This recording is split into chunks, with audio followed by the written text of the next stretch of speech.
എല്ലാവരെയും പുതിയ വാർത്തയിലേക്ക് ഞാൻ സ്വാഗതം ചെയ്യുകയാണ്. ഇന്നലെ, അതായത് ഓഗസ്റ്റ് 14 വെള്ളിയാഴ്ച, ന്യൂയോർക്കിലെ ലോങ് ഐലൻഡിലുള്ള ഒരു പരിപാടിയിൽ സംസാരിക്കുമ്പോൾ ട്രംപ് ഒരു പ്രസ്താവന നടത്തി. ഇറാനെ പരാജയപ്പെടുത്തി കഴിഞ്ഞാൽ ഉടൻ തന്നെ ഹോർമുസ് കടലിടുക്ക് അമേരിക്കയുടെ പ്രദേശമായി പ്രഖ്യാപിക്കുമെന്നാണ് ആ പ്രസ്താവന. വളരെ ആത്മവിശ്വാസത്തോടെ ട്രംപ് ഇത് പറയുമ്പോൾ യുദ്ധഗതിയും അമേരിക്കയുടെ നട്ടല്ലൊടിഞ്ഞതും അറിയാത്ത വിഡ്ഢിയായ ഒരു പ്രസിഡന്റ് എന്ന മട്ടിലാണ് ലോകം ഇതിനെ നോക്കിക്കാണുന്നത്. എന്നാൽ ട്രംപിന്റെ ഈ പ്രസ്താവനയ്ക്ക് തൊട്ടു പിന്നാലെ ഇറാന്റെ മിസൈൽ ശേഷി അതിശക്തമായി തിരിച്ചു വന്നുകൊണ്ടിരിക്കുന്നു എന്ന സൈനിക ആശങ്കയാണ് ഇസ്രായേൽ പത്രമായ ജെറുസലേം പോസ്റ്റ് പങ്കുവെക്കുന്നത്. യുദ്ധത്തിന് ശേഷം ഇറാന്റെ മിസൈൽ വ്യവസായത്തെ വർഷങ്ങളോളം പിന്നോട്ടടുപ്പിക്കുവാൻ കഴിഞ്ഞുവെന്ന ട്രംപിന്റെയും നെതന്യാഹുവിന്റെയും അവകാശവാദത്തിന് പിന്നാലെ പുതിയ റിപ്പോർട്ടുകൾ വലിയ സൈനിക ആശങ്കയാണ് പങ്കുവെക്കുന്നത്. 2026 അമേരിക്കൻ ഇസ്രായേൽ ആക്രമണങ്ങൾക്ക് ശേഷം ഇറാന്റെ മിസൈൽ നിർമ്മാണവും സൈനിക വ്യവസായവും പ്രതീക്ഷിച്ചതിലും വളരെ വേഗത്തിൽ പുനഃസ്ഥാപിക്കപ്പെടുന്നതായി ഇസ്രായേലി സൈനിക രഹസ്യാന്വേഷണ വിഭാഗത്തിന്റെ കണ്ടെത്തൽ വലിയ വാർത്തയായിട്ടാണ് ഇന്ന് ലോകത്ത് പ്രചരിക്കുന്നത്. ഇറാന്റെ ബാലിസ്റ്റിക് മിസൈൽ നിർമ്മാണ ശേഷിയാണ് ഇപ്പോൾ ഇസ്രായേലിന് മുന്നിലുള്ള ഏറ്റവും വലിയ വെല്ലുവിളി എന്ന് നമ്മൾ അറിയണം. ആക്രമണത്തിൽ ഇറാന്റെ നിരവധി മിസൈൽ നിർമ്മാണ കേന്ദ്രങ്ങളും ഈ മിസൈലിന്റെ നിർമ്മാണ അക്സസറീസുകളും ലോഞ്ച് സംവിധാനങ്ങളും തകർന്നുവെന്ന് അവകാശപ്പെട്ടിരുന്ന ട്രംപിന്റെയും നെതന്യാഹുവിന്റെയും വാദങ്ങളെ മറികടന്നുകൊണ്ട് ഇറാൻ ആയുധ നിർമ്മാണം അതിവേഗം വർദ്ധിപ്പിച്ചതായാണ് ഇസ്രായേലി ഇന്റലിജൻസിന്റെ വിലയിരുത്തൽ. അതും കുറഞ്ഞ മാസങ്ങൾ കൊണ്ട്. അതാണ് ഇസ്രായേൽ സൈനിക നേതൃത്വത്തെ ഇപ്പോൾ വല്ലാതെ ഭയപ്പെടുത്തുന്നത്. ഏകദേശം 40 ദിവസം നീണ്ടുനിന്ന ഇവർ തമ്മിലുള്ള യുദ്ധം ഇറാനിലെ ആയിരക്കണക്കിന് മിസൈൽ നിർമ്മാണ കേന്ദ്രങ്ങൾ, ലോഞ്ച് ഇൻഫ്രാസ്ട്രക്ചറുകൾ, ആയുധ സംഭരണ കേന്ദ്രങ്ങൾ ഇവയെല്ലാം ലക്ഷ്യമിട്ടുകൊണ്ടാണ് നടത്തിയത്. ഈ ആക്രമണത്തോടെ ഇറാന്റെ ഭൂഗർഭ മിസൈൽ ശേഷി വർഷങ്ങളോളം പിന്നോട്ട് പോകുമെന്നാണ് ഇസ്രായേൽ തീർത്തും പ്രതീക്ഷിച്ചത് എന്ന് നമ്മൾ അറിയണം. എന്നാൽ ഇപ്പോഴത്തെ സ്ഥിതി വ്യത്യസ്തമാണ്. ഇറാൻ ഭൂഗർഭ മിസൈൽ കേന്ദ്രങ്ങൾ വീണ്ടും തുറക്കുകയും നശിച്ച സൗകര്യങ്ങൾക്ക് പകരം പുതിയ നിർമ്മാണ സംവിധാനങ്ങൾ ഒരുക്കുകയും ചെയ്യുന്നതായിട്ടാണ് ഇസ്രായേലി ഇന്റലിജൻസിനെ ഉദ്ധരിച്ചുകൊണ്ട് തന്നെ റിപ്പോർട്ടുകൾ പുറത്തു വന്നിട്ടുള്ളത്. ഇറാന്റെ ഭൂഗർഭ മിസൈൽ ശൃംഖലയാണ് ഇന്നിപ്പോൾ നിർണായകമായിരിക്കുന്നത്. ഇറാനിലെ നിരവധി മിസൈൽ കേന്ദ്രങ്ങൾ ഭൂമിക്കടിയിലാണ് നിർമ്മിച്ചിരിക്കുന്നത്.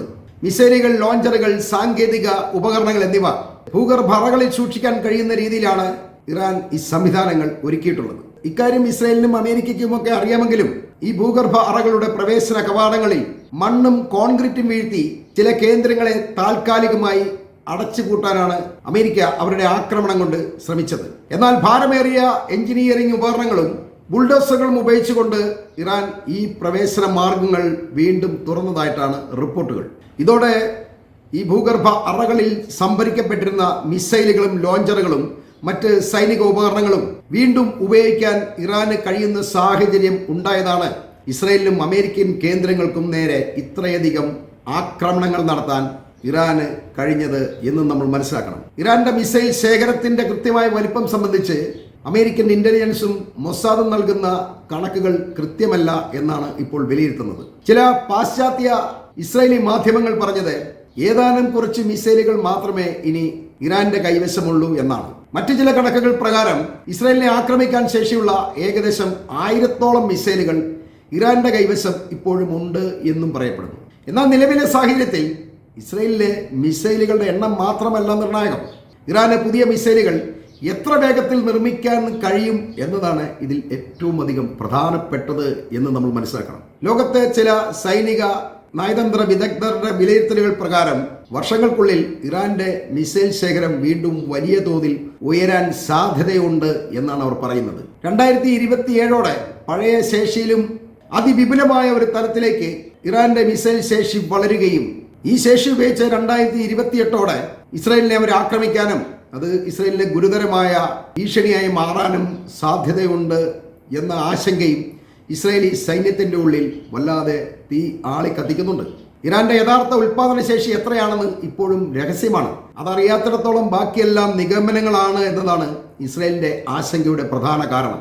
ഇത് ചുമ്മാ നെതന്യാഹുവും ട്രംപും എല്ലാം കൂടി വെറുതെ തട്ടിവിടുകയാണ്. ഇറാന്റെ കയ്യിൽ ഇനി ആയുധങ്ങളൊന്നുമില്ല, എല്ലാം ഞങ്ങൾ നശിപ്പിച്ചുവെന്ന്. അതിനനുസരിച്ച് ഇറാൻ പുതിയ ആയുധങ്ങൾ ഉണ്ടാക്കുകയും പുതിയ ഏറ്റവും മാരകമായ ആയുധശേഷി അമേരിക്കയ്ക്ക് കാണിച്ചു കൊടുക്കുകയാണ് ചെയ്തത്. അത് ഈ മിഡിൽ ഈസ്റ്റിലെ അമേരിക്കൻ താവളങ്ങളെ കൂടുതൽ നശിപ്പിക്കുകയാണ് ചെയ്തത്. ഈ വെല്ലുവിളി അവസാനിപ്പിച്ചിരുന്നെങ്കിൽ കുറേയെങ്കിലും നഷ്ടം അമേരിക്കയ്ക്ക് ഒഴിവാക്കാമായിരുന്നു.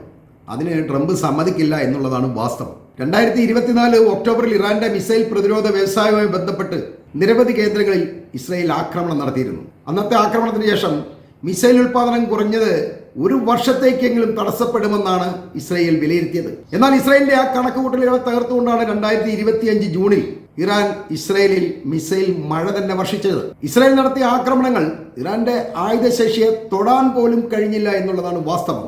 അതുകൊണ്ട് ഇറാൻ വീണ്ടും ഇസ്രായേലിനെ അതിഭയാനകമായി ആക്രമിക്കാൻ സാധ്യതയുണ്ട് എന്നാണ് ഇസ്രായേലി സൈനിക വൃത്തത്തിന്റെ വിലയിരുത്തൽ. ഇറാനിൽ ഇതിനകം തന്നെ അമേരിക്കയും ഇസ്രായേലും എല്ലാം കൂടി തകർത്ത പാലങ്ങളും റോഡുകളും മറ്റ് അടിസ്ഥാന സൗകര്യങ്ങളെല്ലാം അവർ വളരെ വേഗം തന്നെ പുതുക്കി പണിത് കഴിഞ്ഞിരിക്കുകയാണ്, അല്ലെങ്കിൽ പണിതുകൊണ്ടിരിക്കുകയാണ്. എന്നാൽ ഇറാന്റെ ആക്രമണത്തിൽ തകർന്ന ഇസ്രായേലിൽ ഇത്രയും മാസങ്ങൾ കഴിഞ്ഞിട്ടും യാതൊരു നിർമ്മാണ പ്രവർത്തനങ്ങളും നടത്താൻ കഴിയാത്ത വിധം അത് തകർന്നിരിക്കുകയാണ്. സൈനിക ഉപകരണ ഫാക്ടറികൾ തുറന്ന് പ്രവർത്തിക്കാനോ അതല്ലെങ്കിൽ ആയുധങ്ങൾ നിർമ്മിക്കാനോ ഒന്നും കഴിയുന്നില്ല. കടുത്ത സാമ്പത്തിക പ്രതിസന്ധി ഇസ്രായേലിനെ നേരിടുന്നതുകൊണ്ടാണ് ഇവർക്ക് ഇതിന് കഴിയാതെ വരുന്നത്. ശരിക്കും ഫലത്തിൽ ഇസ്രായേൽ പൂർണ്ണമായും തകർന്നു എന്ന് പറയുന്നതാണ് ശരി തന്നെ. പ്രധാന ഗവേഷണ കേന്ദ്രങ്ങൾ പോലും തുറക്കാൻ ഇസ്രായേൽ ഇതുവരെ കഴിഞ്ഞിട്ടില്ല.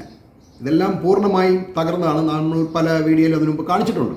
ഇതൊന്നും പുനർനിർമ്മിക്കാൻ ഇസ്രായേലിന് കഴിയാത്തത് അവർക്ക് വലിയ സാമ്പത്തിക നഷ്ടം വരുത്തുന്നുണ്ട്. ശാസ്ത്രീയ രംഗത്തൊക്കെ ഇസ്രായേൽ വലിയ സംഭാവന ലോകത്തിന് നൽകുന്നുണ്ട്. അതിലൂടെ ഇവർ കോടിക്കണക്കിന് ഡോളറാണ് സമ്പാദിക്കുന്നത്. എന്നാൽ അതെല്ലാം നഷ്ടപ്പെട്ടിരിക്കുകയാണ്. ഇതെല്ലാം ഇനി പുനർനിർമ്മിച്ചെടുക്കണമെങ്കിൽ വർഷങ്ങൾ വേണ്ടിവരും. ശരിക്കും പറഞ്ഞാൽ ഇസ്രായേലികൾ ഇപ്പോൾ പല സമയങ്ങളിലും ഭക്ഷണത്തിന് പോലും ബുദ്ധിമുട്ടുന്നതായിട്ടാണ് റിപ്പോർട്ടുകളുള്ളത്. സൂപ്പർ മാർക്കറ്റുകളിൽ പോലും നിത്യോപയോഗ സാധനങ്ങൾക്ക് വലിയ ക്ഷാമമാണുള്ളത്. ഉള്ളതിന് തന്നെ വലിയ വിലയാണ്.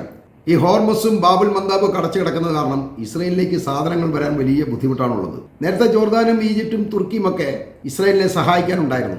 അവർക്കൊക്കെ ഇഷ്ടംപോലെ സാധനങ്ങൾ ഈ ഹോർമസ് വഴി കടന്നു വരുന്നത് കൊണ്ട് അത് ഇസ്രായേലിനും പങ്കിടാൻ കഴിയുമായിരുന്നു. അതിലൂടെ വലിയ വില വാങ്ങിയിട്ടായാലും അവർക്ക് സാധനങ്ങൾ എത്തിക്കാൻ കഴിയുമായിരുന്നു. എന്നാൽ ഈ രാജ്യത്ത് പോലും ഇപ്പോൾ വലിയ ബുദ്ധിമുട്ടാണ് എല്ലാത്തിനും. അതുകൊണ്ട് ഇസ്രായേലിൽ വലിയ ക്ഷാമം എല്ലാത്തിനും അനുഭവപ്പെടുന്നുണ്ട്. അക്കൂട്ടത്തിൽ ഭക്ഷണ സാധനങ്ങൾക്ക് വലിയ ക്ഷാമവും വിലയുമാണുള്ളത്. തന്നെയുമല്ല, ഈ തണുപ്പ് കാലം വരുന്നതോടെ തൊഴിൽ സാഹചര്യം മന്ദഗതിയിലാകുന്നതും പലസ്തീനികൾക്ക് കടുത്ത നിയന്ത്രണങ്ങൾ ഉള്ളതുകൊണ്ടും തൊഴിൽ രംഗത്തും വിദഗ്ധ തൊഴിലാളികളുടെ കുറവ് വലിയ ആശങ്കയാണ് ഉണ്ടാക്കിയിരിക്കുന്നത്. നിർമ്മാണ പ്രവർത്തനങ്ങൾ മുന്നോട്ട് പോകാനും ബുദ്ധിമുട്ടാണ്.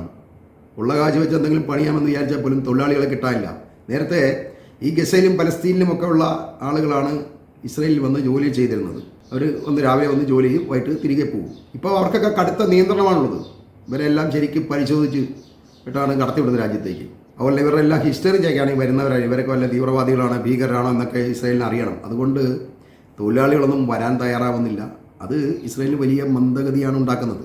എന്നാൽ ഇറാനെ സംബന്ധിച്ച് അവരിപ്പോൾ അവരുടെ സൈനികോപകരണങ്ങൾ വൻതോതിൽ നിർമ്മിച്ചുകൊണ്ടിരിക്കുകയാണ്. 2025 മാർച്ചോടെ ഇറാൻ വീണ്ടും ഉൽപ്പാദനം വളരെയധികം വേഗത്തിലാക്കിയതായിട്ടാണ് ഇസ്രായേലി സൈനിക ഉദ്യോഗസ്ഥർ തന്നെ പറയുന്നത്. യുദ്ധം ഒരു സൈഡിലൂടെ നടക്കുമ്പോൾ മറ്റേ സൈഡിലൂടെ അവർ ആയുധം ഉണ്ടാക്കിക്കൊണ്ടിരിക്കുകയാണ്. അവരുടെ സൈനിക കേന്ദ്രങ്ങളെല്ലാം ഭൂമിക്കടിയിലായതുകൊണ്ട് ശരിക്കും പറഞ്ഞാൽ ഇറാനെ തൊടാൻ കഴിയില്ല എന്നുള്ളതാണ് വാസ്തവം. ഒന്നും നശിപ്പിക്കാൻ കഴിയില്ല. ഇതെല്ലാം നശിപ്പിച്ചെന്നാണ് ട്രംപ് കുറേ നാളായിട്ട് വാചകം അടിച്ചുകൊണ്ടിരുന്നത്. അതെല്ലാം വെറുതെയാണെന്ന് ഇപ്പോൾ തെളിഞ്ഞിരിക്കുകയാണ്. ഇസ്രായേൽ തന്നെയാണ് റിപ്പോർട്ട് ചെയ്യുന്നത്. ഇറാന്റെ മിസൈൽ ശേഷിയുടെ മറ്റൊരു പ്രധാന ഘടകം അവരുടെ ആക്രമണ തന്ത്രത്തിലെ മാറ്റങ്ങളാണ്. അമേരിക്കൻ വ്യോമ പ്രതിരോധ സംവിധാനങ്ങളെ മറികടക്കുന്നതിനായി വിവിധ തരത്തിലുള്ള മിസൈലുകളും ഡ്രോണുകളും ഒരുമിച്ച് ഉപയോഗിക്കുന്ന രീതിയിലേക്കാണ് ഇറാൻ അവരുടെ ആക്രമണ തന്ത്രങ്ങളെ മാറ്റിയിട്ടുള്ളത്. ഒരേ സമയം തന്നെ വ്യത്യസ്ത വേഗതകളിലും വ്യത്യസ്ത പാതകളിലും സഞ്ചരിക്കുന്ന ആയുധങ്ങൾ ഉപയോഗിക്കുന്നത് അമേരിക്കൻ വ്യോമ പ്രതിരോധ സംവിധാനങ്ങൾക്ക് വലിയ ബുദ്ധിമുട്ടാണ് ഉണ്ടാക്കുന്നത്. ഇപ്പോൾ ഒരേ സ്പീഡിൽ വരുന്നതാണെങ്കിൽ ഈ വരുന്ന ഡ്രോണിനെ മിസൈലിനെയൊക്കെ തടയാൻ ഈ അമേരിക്കയുടെ വ്യോമ പ്രതിരോധ സംവിധാനങ്ങൾക്ക് കഴിയും. എന്നാൽ ഇത് പല രീതിയിലാണ് വരുന്നത്. അതുകൊണ്ട് ഇതിനെ തൊടാൻ പറ്റില്ല.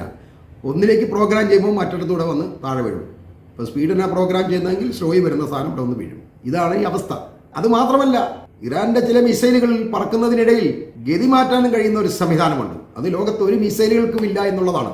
ഇത്തരം ആയുധങ്ങളുടെ പാത മുൻകൂട്ടി കണക്കാക്കാൻ അയൺ ഡോം, താഡ്, പേട്രിയറ്റ് പോലുള്ള വ്യോമ പ്രതിരോധ സംവിധാനങ്ങൾക്ക് കഴിയാത്തത് നാശത്തിന്റെ വ്യാപ്തി വർദ്ധിച്ചതായിട്ടാണ് കാണിച്ചിരിക്കുന്നത്. അതുകൊണ്ടാണ് ഈ അയൺ ഡോമും താടുമൊക്കെ തകർന്നു അല്ലെങ്കിൽ അതിനെ തകർത്തു എന്ന് പറയുന്നത്.